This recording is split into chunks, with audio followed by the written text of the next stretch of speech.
This is just a great time to get together with different people that go to school here at ICC, and we just really unify as one, especially with all the different trials this country's facing, all the different drama that's happening within the country. It's just great to unify as a college, just unify as a community, and just unify as a country. So next, with our invocation, our pledge will be Russell Applewhite.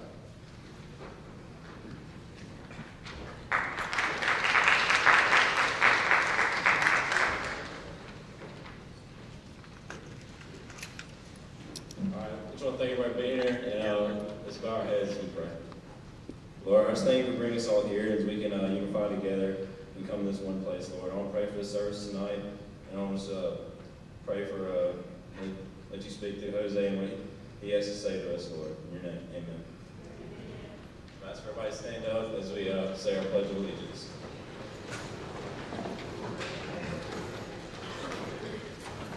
Attention, salute, pledge.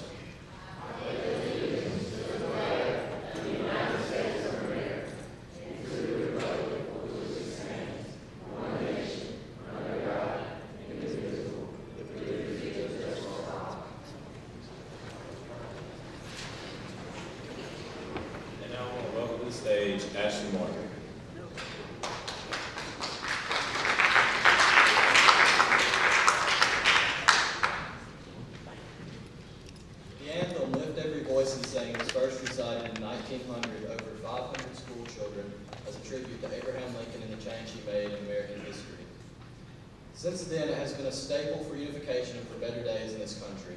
It is a song that everyone can support and lift their voice and sing to. Now singing this is Kendra Ward.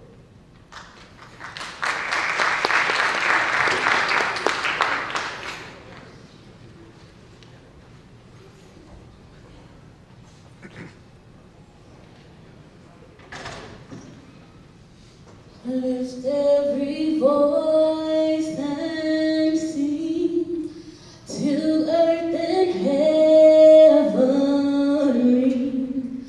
ring with the harmonies of liberty. Let our rejoicing rise high as the listening skies. Let it resound loud as the rolling sea. Sing a song full of the faith that the dark path has taught us. Sing a song full of the hope that the present has brought us. Facing the rising sun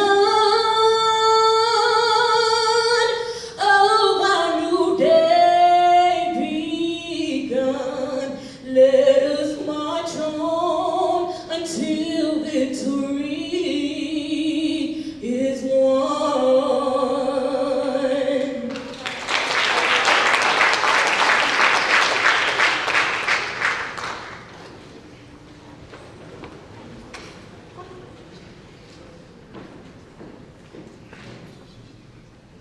Good evening.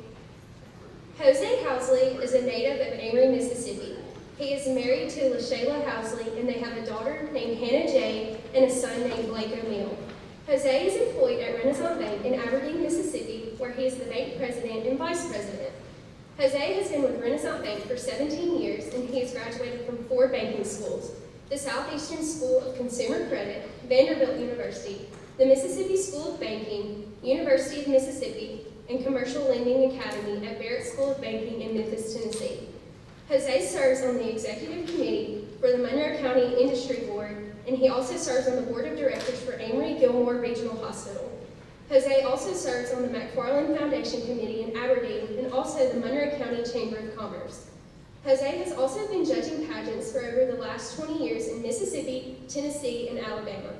In March of 2011, Jose released his new business, Halsey's Inspirations, LLC, where he travels and does professional motivational speaking and seminars.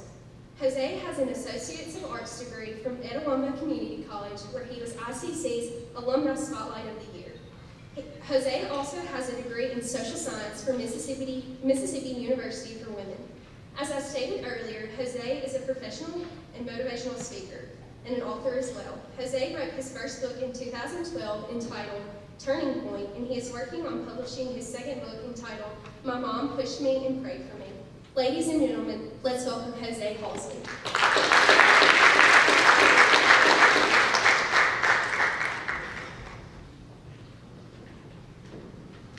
Good afternoon, everyone. Come on, give me a better hand of applause than that. We're gonna have some fun. Is my mic on? Can y'all hear me? We're gonna have some fun. I didn't drive from Avery just for you all to come here and sit here and be on. It's gonna be real quick, but it's gonna be powerful. I'm indeed honored to be your speaker for tonight. Thank you, Hayden, for giving me this opportunity. But this is what I love to do. I was born to do this right here. I just love to do this. I love being on stage. I love getting your attention, but most of all, I want to say something, because I want to give you something to think about. I don't just want you to sit here and say, oh man, it was pretty good, or it wasn't good at all.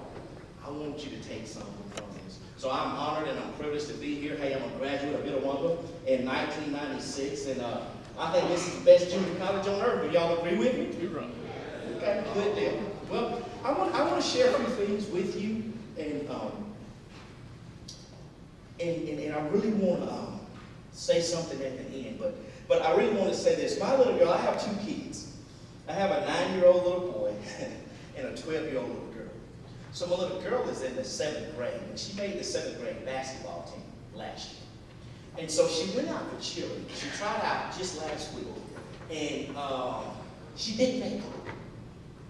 So this past Friday, I had to take her, I had to go to the school to get the letter, and if you got a white letter, it said congratulations. If you got a pink letter, you didn't make it.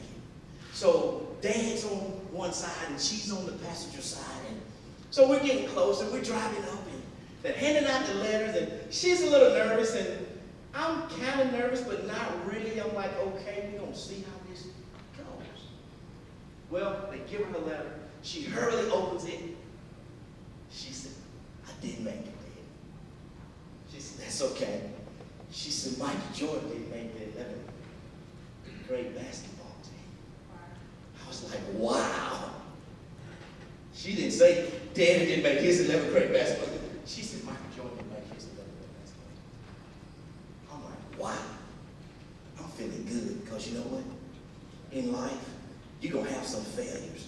But this girl is 12 years old, and for that to be her first major failure, the way she handled it made me feel good as a dad, because she said, you know what, Dad? I'm going to make the 8th grade basketball team, and I'm going to work hard, but guess what I'm going to do? I'm fixing to practice on my toe touches, and when I go out next year, I'm going to make the team. And as a father, I'm saying, wow, this is amazing. This 12-year-old, she didn't make the cheer squad, but it didn't mess with her attitude. So if you get anything from me tonight, I want you to get attitude. It's so important in life. And I see some of my people from Avery. Hey, Avery, how are you all? It's good to see hometown people. But if you don't get nothing, I want you to understand how important attitude is. I was reading a scripture the other night, and it was from 1 Samuel chapter 16, starting at verse 6, when it talks about how Jesus sent Samuel to Jesse's house. And he was going to anoint one of Jesse's boys as king. And so when Samuel got to the house, he saw the first son, Eliab, and he was the good-looking son, and he just knew that was the king. No, that's not him. Then he saw Abinadab. No, that wasn't him. Then he saw Shema. No, that wasn't him. And the other 4 sons, it wasn't them. Samuel said, do you have any more kids there? Is there anybody else that remained in this house? And Jesse said, yeah, I have my youngest son. He's out feeding the sheep. Samuel said, bring him in. We're going to stand here until he gets here. David was the chosen one. And if I had to title this tonight, the title of this topic would be, You're the Chosen One. Notice David wasn't in the house with the other brothers when Samuel was there to anoint the king. He was on the outside tending to sheep. So if I could try to read Jesus' mind, you know what Jesus was saying? Hey, David, if you know how to take care of sheep, you know how to take care of my people. That's why David was the king. And I love that scripture. That's one of my favorite scriptures. And so I want to let you know, I don't know how many siblings you all have, if you're the only child in the family, but you're the chosen one. Everybody that's in here, you're the chosen one. And when you're the chosen one, you're going to be faced with trials and tribulations. You're going to be in the pen with David. You're going to have to understand how you feed something that you really don't want to feed. You're going to have to go through all that in this early life. But I promise you, if you know how to deal with it now, it's going to make it easier for you later. I want to share a story with you. I love to read. I love to read. And I was reading a book, and the title of this book was called Dreams. And in this book, as I began to read this book, it was a mom telling her young son how to dream. She said, I want you to dream so hard at what you want to be in life and what you want to do in life. It just scares you in the middle of the night, and you wake up and say, oh, is this reality or was it just a dream? So the little boy, guess what? He had a dream. He had a dream one night, but keep in mind, this little boy had 11 siblings. He was the 12th child. 8 girls and 4 boys. He wasn't happy at all in his life. They grew up in the projects. They were very poor. He didn't have a father figure in his life. And the little boy was always sad because he didn't have his father there to play baseball with. He didn't have his father there to shoot basketball with. And he would say to his mom, Mom, why do I not have a father in my life that when I shoot the basketball and when I miss it, he throws it back to me and say, hey, shoot it again. The little boy's name is RJ. So RJ expresses all this to his mom before he had his dream. And she would say, hey, dream big in life. Dream big in life. She said, I want you to be something in life. I want you to work hard in life. She said, but there are going to be times when you're faced with situations you're not going to know what to do. And she said, but if you dream big and put God first, He'll orchestrate the road He wants you to take. So the story goes on. One day, RJ gets off the school bus, and he runs home and said, Mom, guess what? All of my friends are wearing the new Air Jordans, and I want a pair. And the mom looked at RJ and said, guess what? I can't afford those for you, RJ. She said, how much are those shoes?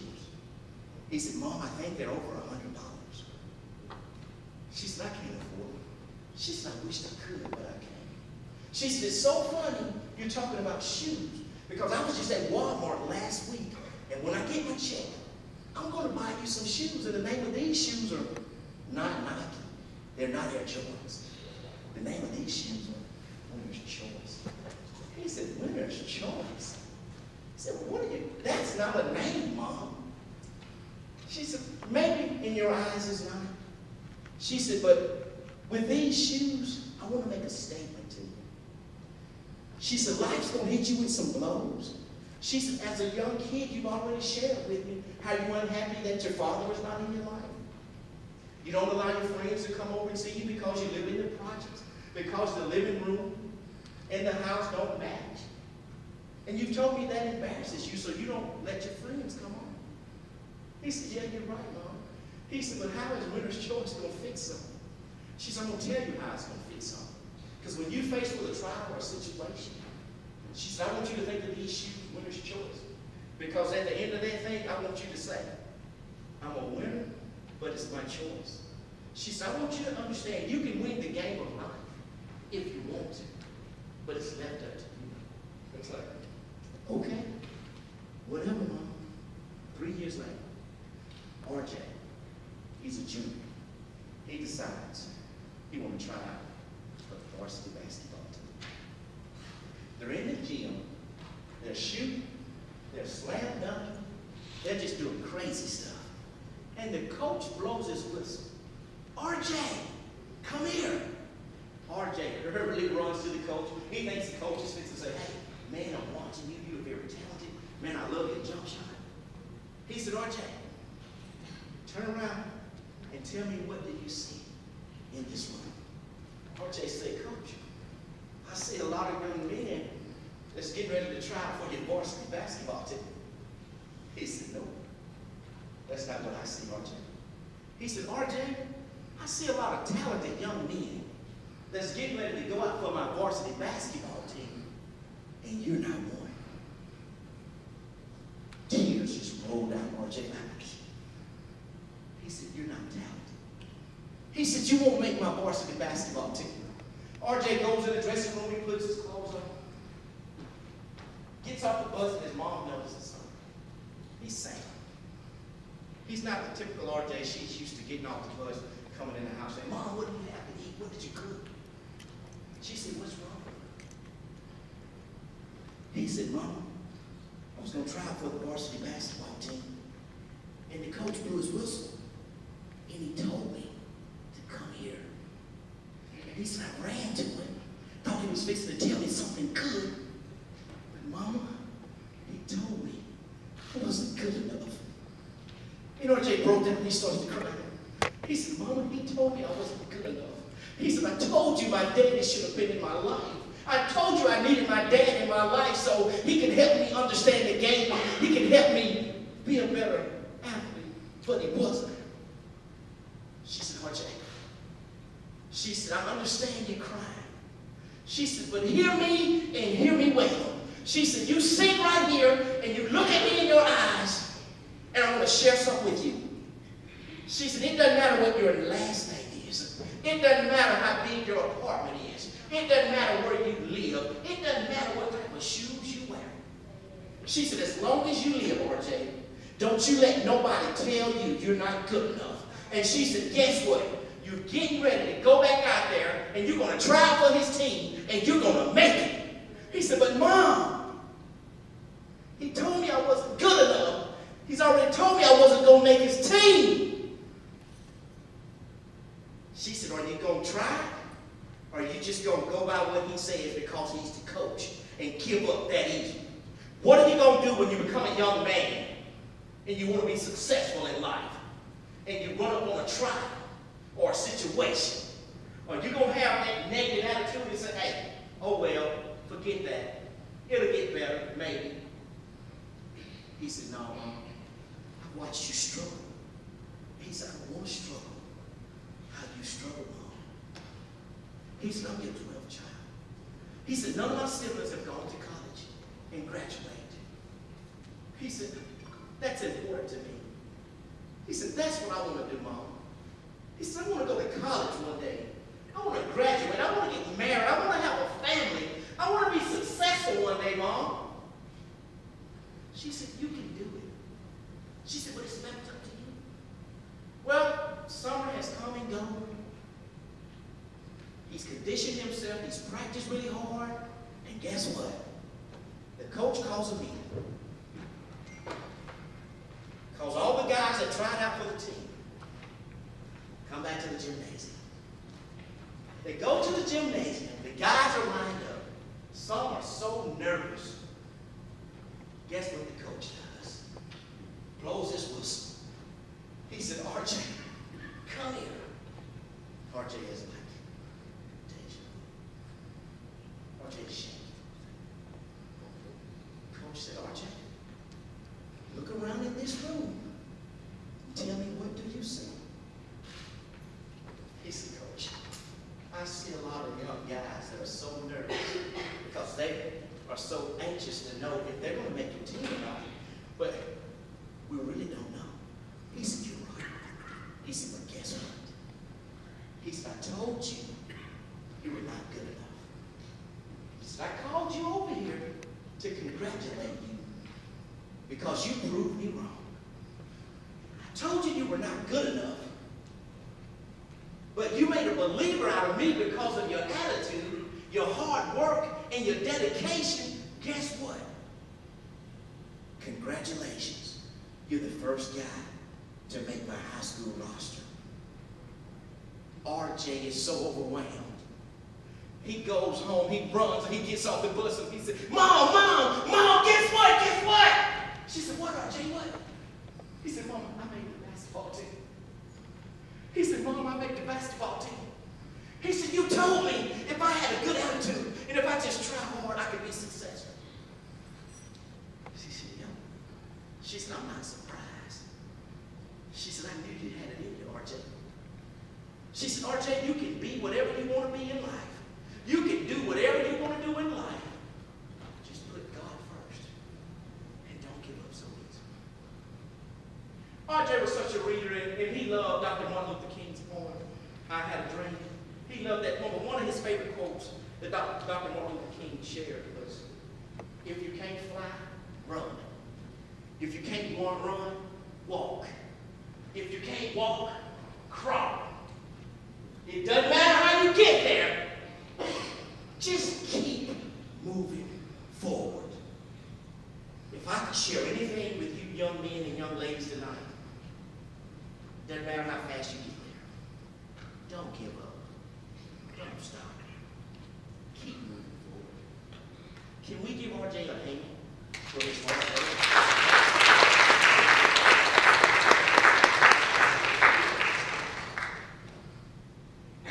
Newsflash. His name wasn't RJ. His name was Jose Isley. And you're looking at him. He's standing on this stage. I grew up in a bad situation.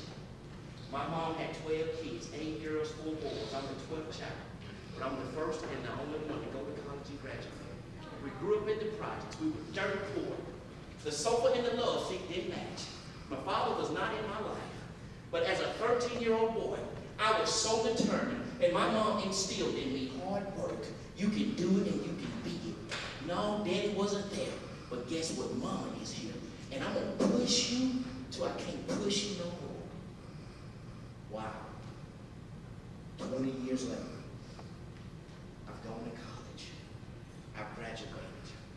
I'm the bank president at Renaissance Bank in Aberdeen, Mississippi. Aberdeen is so small. Y'all heard of Aberdeen. But I have the best performing bank in Mississippi out of Aberdeen, Mississippi because of my hard work, my dedication, and my belief system. I love sharing that story because in life, you're going to get told you're not good enough. You don't belong here. Your last name just is not right. But I stand to tell you, on Black History Month, I don't care how big your dream is, I want you to run after it. I want you to run your dream down. No, it's not going to be easy, but with a good attitude, and you put God first, and you think of all the pioneers that have come before us, that have set the stage for us, that have given us this golden opportunity, you can be and do whatever you want to be and do. And remember, you're the chosen one. Thank you all.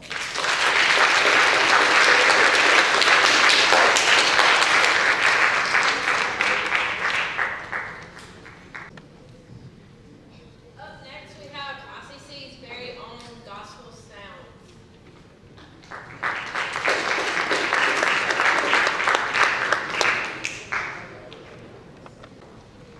How y'all doing? Good. I'm not on program, but I said enjoy that. Okay. So while choir is making their way up, I want to share a little history with y'all. I know some of y'all know Coach Ball back there. I want to say I know she's the first African American female athletic director in the state of Mississippi. I know here, but you know that's history in itself. So we want to give her a round of applause. And also, I was reflecting what Jose was talking about. As a 10-year-old boy, I'm from a town called Bruce, Mississippi. But I used to visit my sister in Huckam, and at that time I would go to the local restaurant, order some ice cream. You know, I had to go through the alley, go to the back, and get my ice cream out of the window. Because they wouldn't let me come inside the restaurant. But you know what? About 20 years later, Jose, I own that restaurant. I still own that restaurant. So that's what I'm saying. Just like he was just telling you, don't ever give up on your dream. Don't let nobody suppress you. Whatever your cause may be, you know, it's totally here and here that'll make you or break you. So that was great, Jose. We appreciate that. So the choir is in place. So we're going to give y'all a couple of selections. The first one we're going to do is Ride on King Jesus.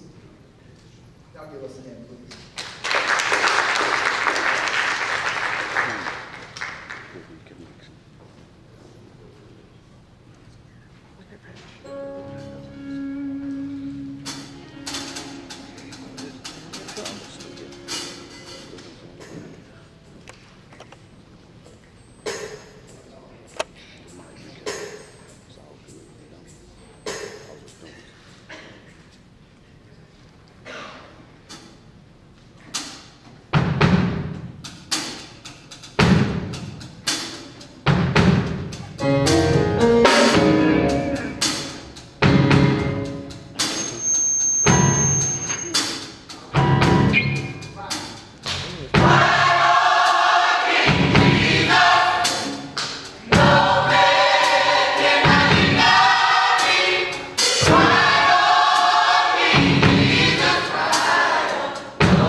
them another round of applause.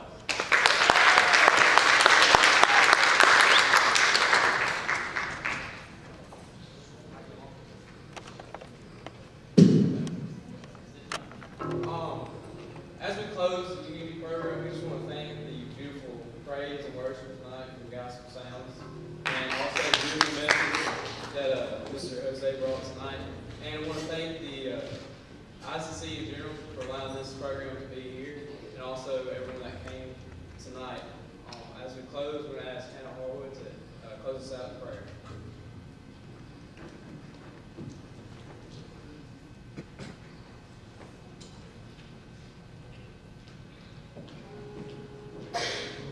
Let's pray. Dear Heavenly Father, thank you so much for allowing us to be here tonight, Lord. I thank you for sending Jose to come and bring that message, Lord. I pray that we would have that same passion and desire in all of our endeavors, Lord. But I pray that most of all, we would always keep you first. I pray that you would keep us safe as we leave here tonight, and just bless us in everything that we do. In your name I pray. Amen. Thank you for coming.